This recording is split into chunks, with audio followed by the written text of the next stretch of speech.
구약성경 434쪽 사무엘상 16장 6절에서 13절 말씀 봉독할 때에 주께서 성경에 명하신 바를 따라 주의 말씀 잘 받는 표로 크게 아멘합니다. 그들이 오매 사무엘이 엘리압을 보고 마음에 이르기를 여호와의 기름 부으실 자가 과연 주님 앞에 있도다 하였더니 여호와께서 사무엘에게 이르시되 그의 용모와 키를 보지 말라. 내가 이미 그를 버렸노라. 내가 보는 것은 사람과 같이 아니하니 사람은 외모를 보거니와 나 여호와는 중심을 보느니라 하시더라. 이새가 아비나답을 불러 사무엘 앞을 지나가게 하매 사무엘이 이르되 이도 여호와께서 택하지 아니하셨느니라 하니 이새가 산마로 지나게 하매 사무엘이 이르되 이도 여호와께서 택하지 아니하셨느니라 하니라. 이새가 그의 아들 7을 다 사무엘 앞으로 지나가게 하나 사무엘이 이새에게 이르되 여호와께서 이들을 택하지 아니하셨느니라 하고 또 사무엘이 이새에게 이르되 내 아들들이 다 여기 있느냐. 이새가 이르되 아직 막내가 남았는데 그는 양을 지키나이다. 사무엘이 이새에게 이르되 사람을 보내어 그를 데려오라. 그가 여기 오기까지는 우리가 식사 자리에 앉지 아니하겠노라.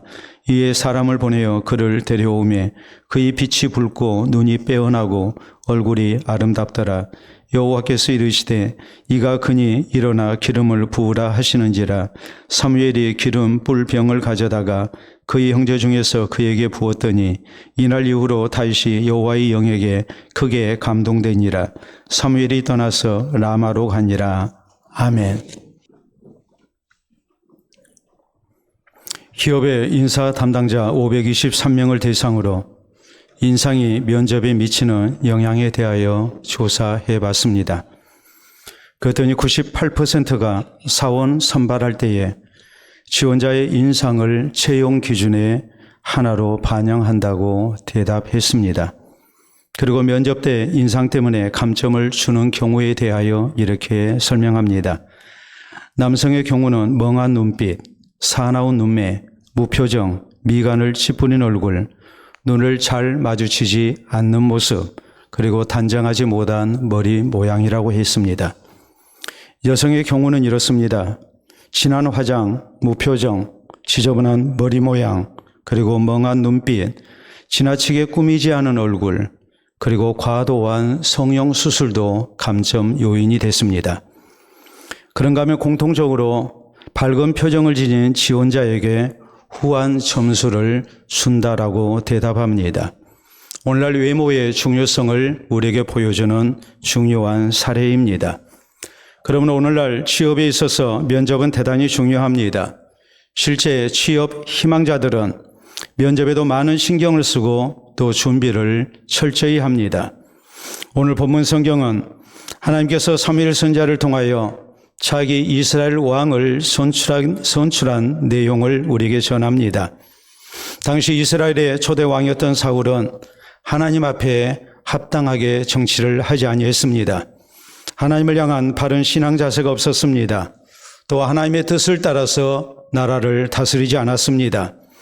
그러므로 하나님께서는 사무엘 선지자에게 이새의 아들들 가운데 사울 왕을 대신할 왕을 세우게 하십니다. 사무엘 선지자는 이새의 아들들 8명을 차례로 면접합니다. 모두 외모가 훌륭했습니다. 인상도 좋았습니다.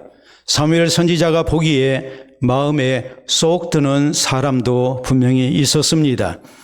그러나 하나님께서는 이들 대신에 이새의 막내 아들 다윗을 이스라엘의 다음 왕으로 세우라고 명령하십니다.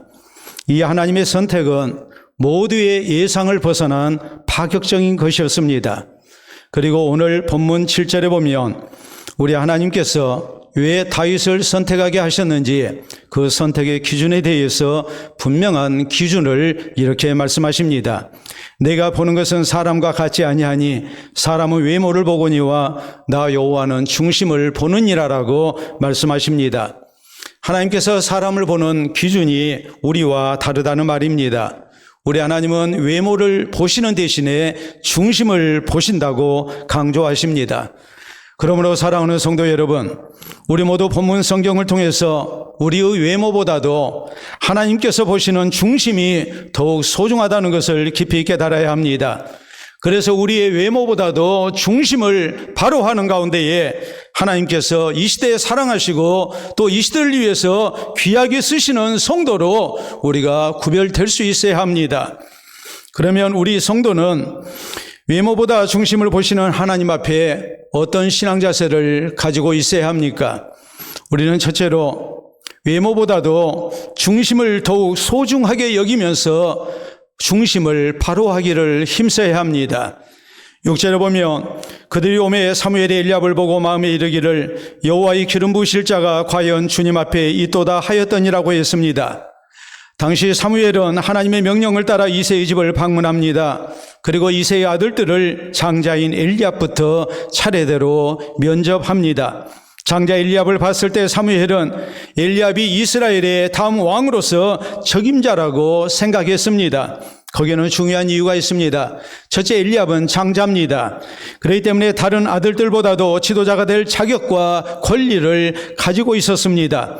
그런가 하면 그의 용모와 키가 준수했습니다.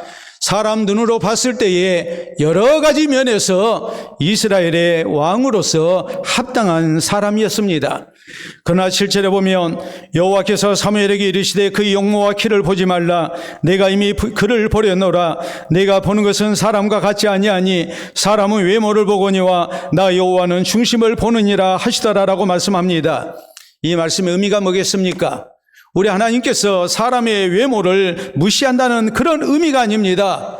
외모도 우리에게 필요하고 중요하지만 이 외모보다도 우리에게 있어서 더욱더 중요한 하나님이 보시는 조건이 있음을 우리에게 말씀하고 있는 것입니다.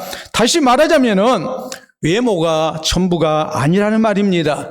외모가 사람을 판단하는 절대 기준이 돼서는 안 된다는 말입니다. 외모보다도 하나님이 보시는 중요한 조건이 있음을 우리가 생각하고 그 조건을 충족시키기 위한 자세가 우리에게 필요하다는 것을 말씀하고 있는 것입니다. 그러므로 우리 성도는 사람이 보는 외모와 하나님께서 보시는 중심의 차이가 무엇인가를 바로 알아야 합니다. 그리고 외모보다도 중심을 바로 하기를 힘쓰는 성도가 되어야 됩니다. 일반적으로 사람은 외모를 소중히 여깁니다. 사람이 보는 외모가 뭐겠습니까? 용모를 보죠. 또 키를 보죠. 그런가 하면 그 사람의 능력과 지혜를 봅니다. 그의 학력이나 그의 배경을 봅니다. 그의 경력 스펙을 봅니다. 그러나 하나님께서 보시는 것은 중심입니다. 그 중심, 그것은 다름이 아니라 하나님을 향한 마음의 자세를 바로 하는 것을 의미합니다. 하나님을 경외합니다. 하나님을 사랑합니다. 하나님의 존재를 인정하고 하나님을 진실되게 의지합니다. 하나님 앞에 진실된 모습으로 하나님을 섬깁니다. 하나님 앞에 성실합니다. 그리고 하나님의 말씀을 따라서 순종하고 사는 가운데 하나님의 사람으로서 갖춰야 할 바른 신앙 인격을 갖추고자 노력합니다. 겸손합니다. 그리고 그의 사는 목적이, 그가 추구하는 모든 목적이 내 영광이 아니라 하나님의 영광을 추구하면서 하나님 앞에 헌신되기를 원하는 그런 모습을 성경은 하나님이 보시는 중심인 것을 우리에게 말씀합니다. 현 왕이었던 사울왕은 사람 보기에 외모가 뛰어난 사람이었습니다. 우리가 성경에 보면 사울왕은 다른 사람보다 어깨 위로 머리가 하나 더 있었다고 했습니다. 그 말의 의미는 다른 사람보다도 훨씬 큰 키를 가졌다는 말이요. 또 그는 용맹했습니다. 그런가 하면 그의 경력도 그는 뛰어났습니다. 그러나 이 사울왕은 그 중심이 하나님 앞에 바로 되지 아니했습니다. 하나님을 경외하지 아니합니다. 하나님 말씀에 순종하지 아니합니다. 하나님의 말씀을 따라서 하나님의 방법을 따르기보다는 사람의 지혜와 판단을 앞세우고 사람의 방법을 더 의지하는 사람이었고 사람의 지혜를 더 의지하는 사람이었습니다. 하나님의 영광보다도 자신의 영광을 더 내세우는 사람입니다. 그러므로 하나님께서 이 사울왕을 버리신 것입니다. 반면에 다윗은 12절에 보면 이에 사람을 보내어 그를 데려오매 그의 빛이 붉고 눈이 빼어나고 얼굴이 아름답더라. 여호와께서 이르시되 이가 그니 일어나 기름을 부으라 하시는지라라고 말씀합니다. 빛이 붉었다고 했는데 이 말은 피부가 붉은색이라는 말이고 좋은 혈색을 가졌다는 말입니다. 뿐만 아니라 성경에 또 이스라엘 사람들의 관용적 표현에서 그의 빛이 붓다라는 이 표현은 그가 사람 자체가 깨끗하고 순수할 때 나타내는 용어입니다. 눈이 빼어났다고 했습니다. 이것은 총기 있는 아름다운 눈을 가졌다는 말입니다. 얼굴이 아름답다고 했습니다. 외적인 아름다움과 더불어서 내면에서 풍겨나오는 인격적인 아름다움이 있었음을 말씀하고 있습니다. 그러므로 이런 표현들이 무엇을 의미합니까? 다윗의 외모는 많은 사람들에게 호감을 줄 만한 외모임에 틀림없었습니다. 거기에다가 다윗은 그 마음 중심이 하나님을 향한 순수함과 진실함으로 가득 차 있었습니다. 그러므로 사람의 마음 중심을 아시는 하나님께서 다윗의 외모보다도 다윗의 마음 중심을 보시고 그를 이스라엘의 왕으로 선택하신 것입니다. 실제 우리가 성경을 보면 다윗은 그 마음 중심이 늘 하나님을 향해 있었습니다. 블레셋의 적장 골리앗과 싸울 때에 골리앗이 하나님을 모욕하는 것을 보고 그는 붕괴합니다. 그는 군인도 아니었고 또 적장을 상대할 그런 의무도 없는 사람이었습니다. 그러나 하나님의 백성으로서 하나님의 이름을 모욕하는 적장 골리앗을 그대로 둘 수 없었습니다. 그러므로 그는 소년으로서 하나님을 의지하고 나가서 싸웁니다. 그만큼 그는 나라와 민족을 사랑했습니다. 나라와 민족을 위해서 자기를 희생하기를 힘썼던 사람이었습니다. 뿐만 아니라 하나님의 영광을 위해서 무엇보다도 이 하나님의 영광을 위해 내 한 목숨 드릴 각오가 되어 있었던 사람이 바로 다윗이었습니다. 그가 사울왕에게 억울한 일을 많이 당합니다. 사람으로서 참기 어려웠고 또 얼마든지 사울왕을 죽일 수 있는 기회도 그에게 2번이나 주어졌습니다. 그러나 이 모든 진실을 아시는 하나님, 모든 문제의 해결자가 되시는 재판장 되시는 하나님을 믿습니다. 그리고 하나님 앞에 모든 것을 맡겨드립니다. 그 어려운 중에도 하나님께 소망을 두고 하나님께 기도하는 사람이었고 여러 가지로 불평이 나올 수밖에 없는 원망이 나올 수밖에 없는 상황에서도 오로지 하나님 앞에 찬송하고 하나님을 기다릴 줄 알았던 사람이 바로 다윗이었습니다. 하나님의 명령이 요구가 없었지만 그는 하나님의 성전을 건축하기를 소원합니다. 다름이 아니라 하나님께서 내게 베푸신 은혜가 참으로 컸기 때문에 여기에 대한 감사 속에 전적으로 하나님 앞에 헌신되기를 원했습니다. 내 영광이 아니라 하나님 영광만을 위해서 살고자 했던 사람입니다. 죽을 때에 역대상 28장 9절에 보면 아들 솔로몬에게 유언합니다. 내 아들 솔로몬아, 너는 내 아버지의 하나님을 알고 온전한 마음과 기쁜 뜻으로 섬길지어다. 여호와께서는 모든 마음을 감찰하사 모든 의도를 아시나니 내가 만일 그를 찾으면 만날 것이요 내가 그를 버리면 그가 너를 영원히 버리시리라라고 말합니다. 아들에게 진정으로 물려주기를 원했던 것은 왕의 자리가 아니었습니다. 많은 재산이 아니었습니다. 왕의 권력이 아닙니다. 오로지 하나님을 향한 신앙을 물려주기를 원했던 그 사람이 바로 다윗이었습니다. 평생을 하나님을 가까이 하고 하나님을 찾고 하나님을 의지하고 하나님을 힘입어서 살았던 사람, 그리고 하나님의 영광을 위해서 감사 속에 불평 없이 헌신됐던 사람, 그 마음 중심이 온전히 하나님을 향했던 사람, 그가 바로 다윗이었습니다. 그러므로 하나님께서 이런 다윗의 중심을 보시고 저를 사랑하셨고 선택하신 것입니다. 그리고 하나님의 복을 주십니다. 하나님 나라의 역사를 위해서 귀히 쓰임받는 인물이 되게 하십니다. 그렇기 때문에 우리 성도는 외모보다도 중심을 더 소중하게 생각해야 합니다. 그리고 외모보다도 우리의 중심을 바로하기를 힘써야 합니다. 우리 예수님께서 바리새인들을 책망하고 저주하십니다. 왜냐하면 저희는 외식하는 신앙을 가지고 있었기 때문입니다. 겉만 깨끗했습니다. 그러나 속에는 악한 생각이 가득했습니다.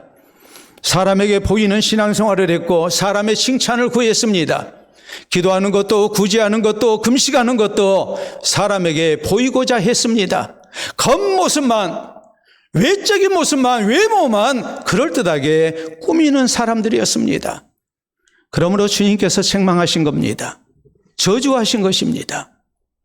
반면에 우리 예수님께서는 친구의 손에 이끌려서 예수님 앞에 나온 나다나엘을 칭찬하십니다. 보라, 이는 참으로 이스라엘 사람이로다. 그 속에 간사한 것이 없도다라고 말씀하십니다. 정말로 하나님이 약속하신 그리스도를 기다리는 모습으로 하나님을 향해 묵상하며 우리 하나님께서 약속하신 그리스도를 간절한 모습으로 기다리는 가운데 예수님이 그리스도이신가 주님 앞에 나와 확인하기를 원합니다. 그렇기 때문에 우리 주님께서 이 나다나엘의 마음 중심을 보시고 그를 칭찬하십니다. 참으로 이스라엘 사람이로다. 그 속에 간사한 것이 없도다.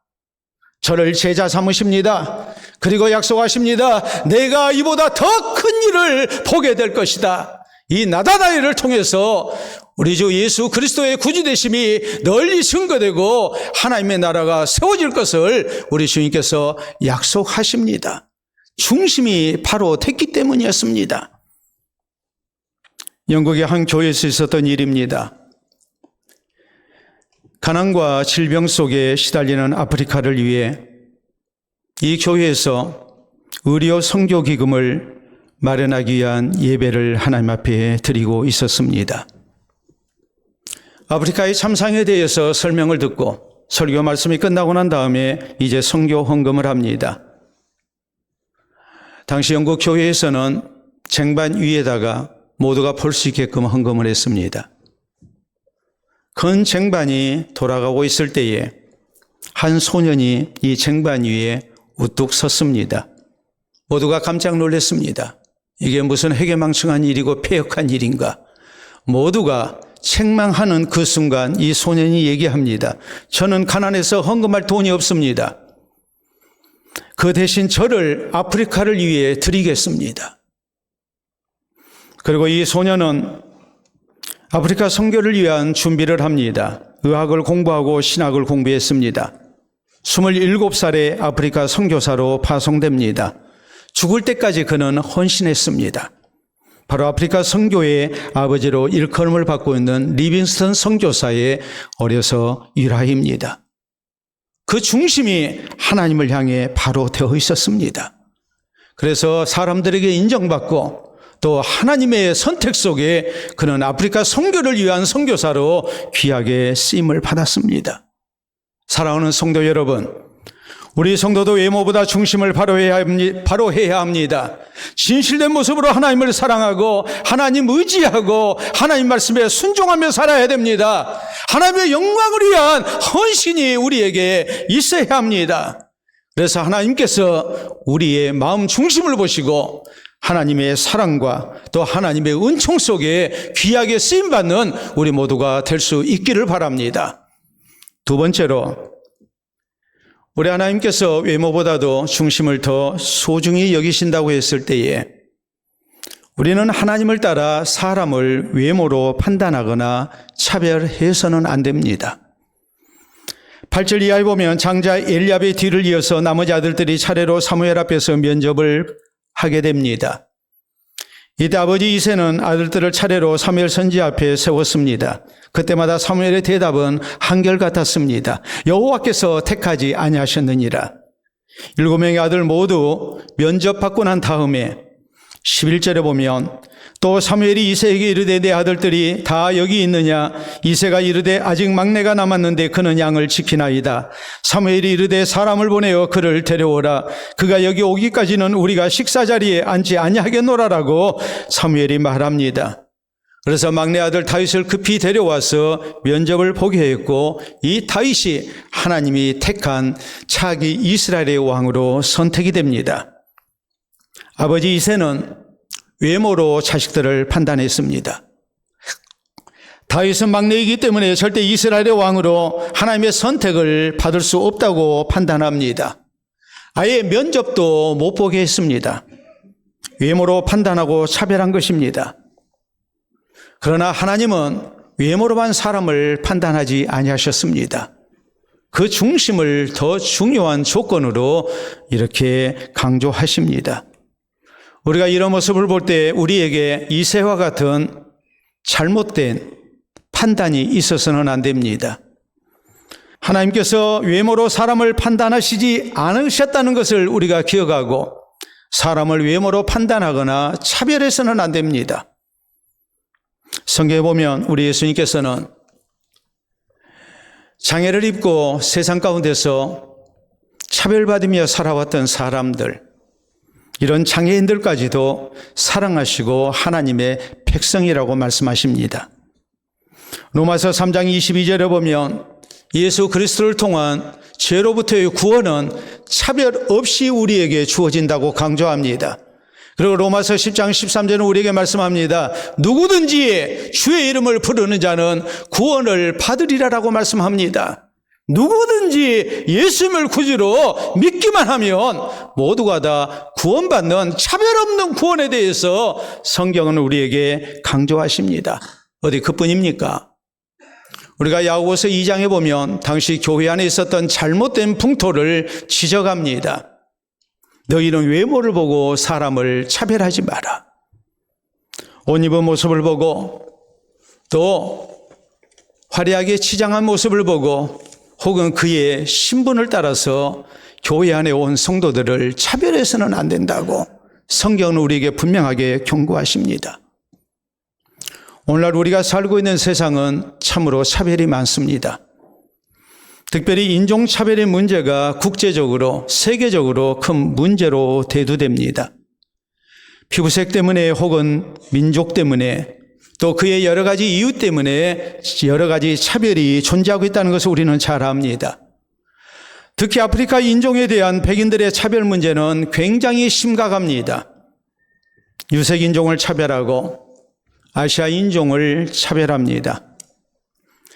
유엔 즉 국제연합에서 인종차별에 대한 시를 모집했는데 그 가운데 최고의 시로 선정된 것이 있습니다. 어느 아프리카 소녀의 시입니다. 우리가 한번 보도록 하겠습니다. 태어날 때 내 피부는 검은색, 자라서도 검은색, 태양 아래서도 검은색, 무서울 때도 검은색, 아플 때도 검은색, 죽을 때도 나는 여전히 검은색이죠. 그런데 백인들은 태어날 때는 분홍색, 자라서는 흰색, 태양 아래서는 빨간색, 추우면 파란색, 무서울 때는 노란색, 아플 때는 녹색이 되었다가 또 죽을 때는 회색으로 변하잖아요. 정말 병들 때 녹색으로 변하고 죽을 때 회색으로 변한다는 말이 아니라 영화나 그림에서 그렇게 표현을 합니다. 그런데 백인들은 왜 나를 유색인종이라 하나요? 저 말대로 하자면 유색인종은 백인들입니다. 칠면조처럼 그 색깔이 자주 변하기 때문입니다. 피부색을 가지고 사람을 차별하는 것 옳지 않다는 얘기입니다. 영국을 구원한 영웅으로 추앙을 받고 있는 웰링턴 장군은 신실한 하나님의 사람으로서 교회당을 찾아 제단 앞에 무릎 꿇고 기도하는 걸로 유명했습니다. 한 번은 그날도 웰링턴 장군은 한 교회당을 찾아 제단 앞에 무릎을 꿇고 기도하고 있었습니다. 그런데 기도하다가 밖에서 소란한 소리를 들었습니다. 기도를 멈추고 들어봤더니 한 노인이 예배당에 들어와 기도하려고 하는 것을 교회 직원이 가로막고 있었던 겁니다. 웰링턴 장군께서 기도하고 계시니 들어가서는 안 된다는 겁니다. 기도에 방해된다는 겁니다. 그 말을 들었을 때 웰링턴 장군은 기도하는 자리에서 일어나서 밖으로 나갔습니다. 그리고 노인의 손을 잡고 이렇게 말합니다. 하나님 앞에서 당신과 나는 평등합니다. 우리 함께 들어가서 같이 기도합시다. 그리고 그의 손을 잡고 들어와서 함께 제단 앞에 무릎 꿇고 기도했습니다. 사랑하는 성도 여러분, 우리 성도는 차별 없이 예수님을 구주로 믿어 구원 얻었습니다. 모두가 다 하나님의 자녀가 되었습니다. 하나님은 우리 한 사람 한 사람 차별 없이 구원하셨습니다. 우리의 외모를 보고 구원하신 것 결코 아닙니다. 우리가 중심으로 예수님을 신실되게 나의 구주로 믿었기 때문에 하나님께서 우리를 구원하시고 하나님의 자녀 되게 하신 것입니다. 그리고 우리에게 명령하십니다. 외모로 사람을 차별하지 마라. 그러므로 우리 성도는 이 하나님의 명령대로 외모로 사람을 차별하거나 판단해서는 안 됩니다. 모든 사람을 귀히 여겨야 합니다. 서로 존중해야 합니다. 서로 사랑해야 합니다. 서로 섬겨야 합니다. 그래서 이웃과 평화를 누리고 예수 그리스도의 차별 없는 복음을 전하는데 귀하게 쓰임을 받는 우리가 될 수 있기를 바랍니다. 셋째로 우리는 하나님께서 외모보다도 중심을 보신다는 사실을 생각할 때 내 외모보다도 전능하신 하나님을 의지하고 사는 신앙의 중심을 바로 해야 합니다. 13절에 보면 사무엘이 기름 뿔병을 가져다가 그 형제 중에서 그에게 부었더니 이날 이후로 다윗이 여호와의 영에게 크게 감동되니라라고 말씀합니다. 사무엘 선지자는 하나님의 명령대로 다윗에게 기름을 붓습니다. 성경에 보면 하나님께서 세우신 사람들 제사장과 선지자와 왕에게 기름을 부었습니다. 그래서 임직식을 거행했습니다. 하나님이 세우신 영적 권위가 그에게 있음을 인정한 거요. 또 하나님께서 이후로 함께 하시고 도와주신 가운데 하나님의 능력으로 붙드시고 저를 사용하심을 이렇게 나타내는 상징적인 이 시기입니다. 그렇기 때문에 다윗은 기름 부음을 받은 후에 여호와의 영에 크게 감동됐다고 성경은 말씀합니다. 이때 다윗의 나이가 대략적으로 10대 중반, 16, 17대인 걸로 이렇게 추측합니다. 그러므로 누가 보더라도 이스라엘의 왕으로서 부족합니다. 그러나 하나님은 어린 다윗을 여호와의 영으로 크게 감동시켜 주십니다. 그 중심이 더욱 하나님을 향하게 하십니다. 뜨거운 마음으로 나라와 민족을 사랑하게 하십니다. 또 왕으로서 준비되도록 하나님의 능력과 도우심으로 저와 함께 해주십니다. 그래서 다윗은 이스라엘의 2대 왕으로서 그 책임을 다했고 하나님 앞에 귀하게 쓰임 받을 수 있었습니다. 우리가 오늘 이 사실을 생각할 때에 나의 외모보다도 중요한 것은 하나님의 은혜요 도움인 것을 잊어서는 안 됩니다. 그리고 우리의 중심이 하나님을 바로 향해야 합니다. 전능하신 하나님을 의지하고 살아야 합니다. 내 외모가 참 내놓을 게 없다 할지라도 내 중심이 하나님을 향한다면 우리의 생사복의 주인 되신 하나님이 분명히 나와 함께 하시고 나를 붙드시고 쓰실 것이라고 우리는 믿어야 됩니다. 또 내 외모가 아무리 그럴듯하다 할지라도 내 외모보다도 하나님을 의지해야 하나님께서 나와 함께 하시고 나를 존귀케 하시고 하나님의 참으로 아름다운 사역을 위해 귀히 쓰실 것이라고 우리는 믿어야 됩니다. 성경에 보면 모세가 하나님 앞에 부르심을 받습니다. 그때 그의 나이 80세였습니다. 장인의 양을 치는 목자입니다. 외모가 보잘것이 없습니다. 아무런 힘도 없고 재산도 없고 능력도 없습니다. 나이도 많이 먹어서 누가 보더라도 장래가 없는 사람입니다. 스스로 생각해도 그의 외모는 보잘것없었고 너무나도 초라했습니다. 그러므로 하나님께서 그를 부르실 때 그는 극구 사양합니다. 보낼 만한 자를 보내소서. 나는 아닙니다.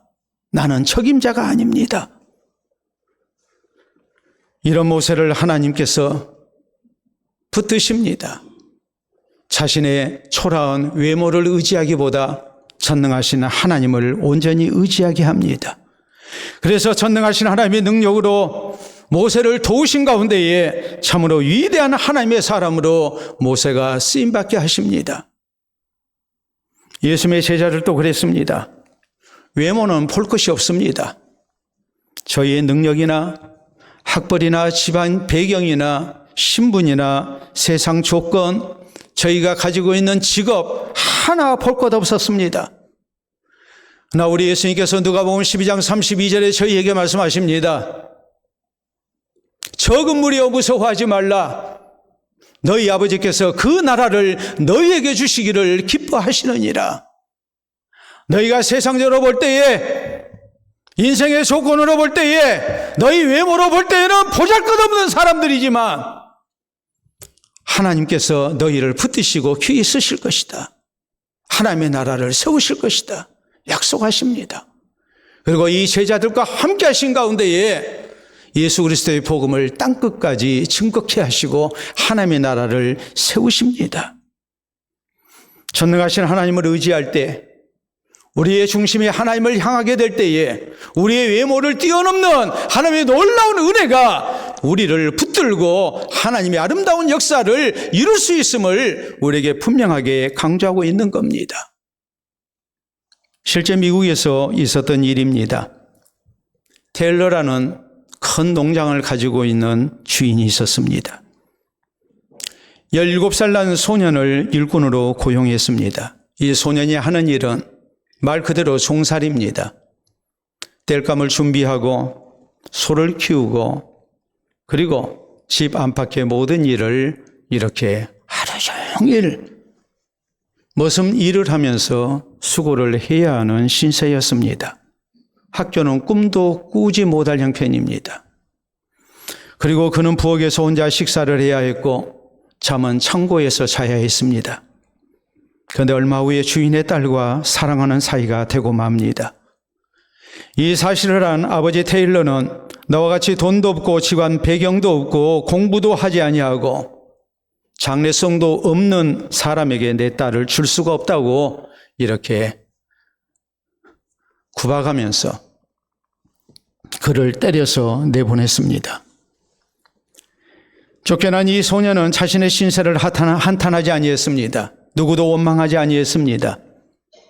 오직 하나님을 향한 신앙으로 하나님 의지하고 삽니다. 주어진 환경 속에서 그는 열심으로 일하면서 공부했습니다. 그래서 대학을 졸업합니다. 그가 하나님 앞에 헌신돼서 목사가 됐습니다. 신학교 교수가 됐습니다. 나중에는 학장이 됐습니다. 그의 경력은 여기서 그치지 않았습니다. 법학을 공부해서 변호사가 됐고 국회의원이 됐고 급기야는 미국 대통령이 됩니다. 미국 역사를 놓고 볼 때에 목사로서 최초로 대통령이 된 사람, 그리고 이후로도 다시는 없을 그런 경력을 쌓은 사람이 바로 이 사람입니다. 미국의 제20대 대통령인 제임스 가필드가 바로 이 주인공입니다.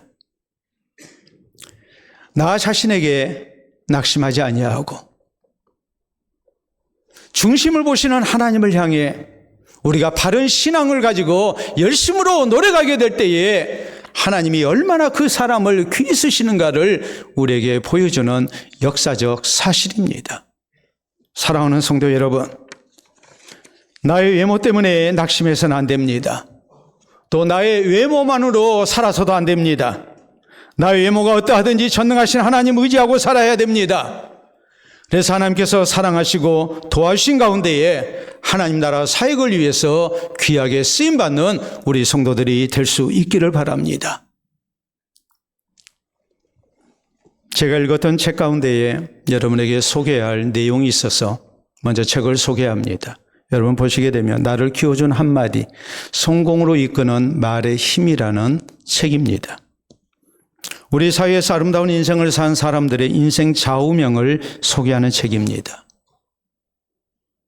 어려서 혹은 청년의 때에 온 인생 실패와 낙심 속에 있을 때에 어떤 말을 듣고 그 말을 가슴에 품고 살았는지, 그래서 인생 역전의 주인공이 됐는지를 소개하는 책입니다. 이 책에 보면 기독 출판사 성서원의 대표가 되시는 김영진 장로님에 대한 내용이 나옵니다. 서울 초동교회 장로님이십니다. 이분은 시인이시고 작가고 출판인으로 유명합니다. 이분은 예수님을 구주로 믿고 난 다음에 자신의 좌우명을 주류정신이라고 정했습니다. 주류정신. 주류정신이라고 하면 우리는 대세를 따르는 주류정신을 생각합니다. 정치인들 주류가 있고 비주류가 있듯이 많은 사람들 힘센 쪽에 붙어서 따라가는 것을 얘기합니다. 그런 뜻이 아닙니다. 이 김영진 장로님이 말씀하시는 주류 정신은 주님 중심주의라는 뜻입니다. 주님을 따른다는 말입니다. 철저하게 주님 중심으로 사는 것을 말합니다. 주님을 내 마음의 삶의 중심에 모시고 하나님의 뜻을 따라서 하나님을 의지하는 가운데 하나님 영광을 위해서 살고자 힘썼을 때에 오늘의 내가 있게 됐다고 고백합니다. 하나님께서 함께 해주셨습니다. 하나님이 내 인생길에 도와주셨습니다. 선한 길로 인도해 주셨습니다. 인생의 많은 굴곡을 겪어야 했지만 그때마다 모든 것 잘 감당케 하시고 오늘 많은 사람들이 존경할 만한 그런 인생을 살 수 있었다고 고백하십니다. 사랑하는 성도 여러분, 우리 모두 하나님께서는 외모보다 중심을 보고 계신다는 사실을 잊어서는 안 됩니다. 우리에게 어떤 신앙 자세가 필요합니까? 외모보다 중심을 바로 해야 됩니다. 하나님을 향한 진실된 신앙을 가져야 됩니다. 외모로 사람을 판단하거나 차별해서는 안 됩니다. 나 자신도 차별해서는 안 됩니다. 내 외모보다도 우리는 전능하신 하나님을 의지하고 사는 성도가 되어야 됩니다. 그래서 진실된 그리스도인으로 사는 가운데 하나님께서 사랑하시고 도와주셔서 하나님 앞에 귀하게 쓰임받는 아름다운 우리 모든 성도 되시기를 우리 주님의 이름으로 축원합니다. 우리 함께 기도합니다. 오늘 나의 인생 조건 가운데 가장 중요한 것은 무엇이라고 생각하십니까? 하나님을 향한 신앙이 내 마음 중심에 하나님을 향한 것이 가장 중요하다고 과연 그렇게 믿고 사십니까? 혹시라도 외모 때문에 사람 판단하고 차별하지는 않았습니까? 나 자신조차도 차별하지는 않았습니까? 살아계신 하나님 진실된 모습으로 의지하고 사는 것이 우리 성도에 마땅한 본분이고 이것 이상 우리가 세상을 살아가는데 가장 중요한 조건이 없음을 이 시간 다시 한번 고백하고 이 신앙 가지고 살 것을 다짐할 수 있기를 바랍니다. 기도합니다.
이 시간도 살아계신 우리 아버지, 우리의 생사복을 홀로 주장하시는 아버지, 은혜를 진심으로 감사합니다. 우리 삶에 있어 가장 중요한 분이 바로 하나님이신 것을 이 시간 다시 한번 고백하게 하시고 우리가 진실된 모습으로 마음 중심으로 이 하나님을 사랑하며 하나님을 굳게 믿게 하시고 또 의지토록 해 주시오니 감사합니다. 나의 외모보다도 사람의 외모보다도 하나님을 향한 마음 중심이 더 소중한 것임을 믿고 우리가 이 시간 진실된 모습으로 하나님을 의지하고 하나님 섬기기를 원합니다. 하나님 앞에 기도하며 주의 말씀 따라 살기를 원합니다. 살아계신 하나님 가까이 할 때마다 주께서 우리를 붙드시고 우리 마음 중심 가운데 오셔서 우리를 다스려 주시옵기를 원합니다. 살아계신 하나님께서 강한 손으로 우리를 붙드시고 또한 도우시는 가운데에 우리 하나님 영광을 위한 복된 인생을 우리가 또한 살아갈 줄을 믿습니다. 이 시간도 살아계신 하나님을 바라는 성도들마다 하나님께서 저희를 눈여겨보시고 그 마음 중심을 기억해 주시옵소서. 이후로도 변치 않는 모습으로 우리 마음 중심이 주를 향하게 하시고 우리의 외적인 조건보다 하나님의 은혜를 더 소중히 여기며 주님과 더불어 살아가는 우리 되게 하시고 하나님 영광을 위하여 살아가는 우리 되게 하시고 하나님의 영광과 찬송되기에 부족함이 없는 하나님께서 살아 역사하시고 붙드시고 섬기시고 도우시는 사람으로 우리가 널리 인정받을 수 있도록 도와주시옵기를 원합니다. 또 우리의 사랑하는 자녀손들이 모두가 다 마음 중심 하나님을 바로하여 우리 주님이 사랑하시는 사람들 되기를 원합니다.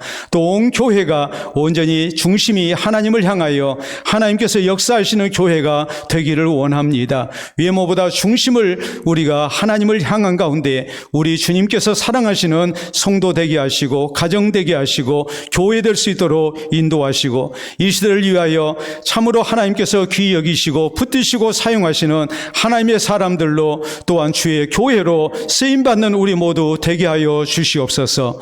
예수님 이름으로 기도하옵나이다. 아멘.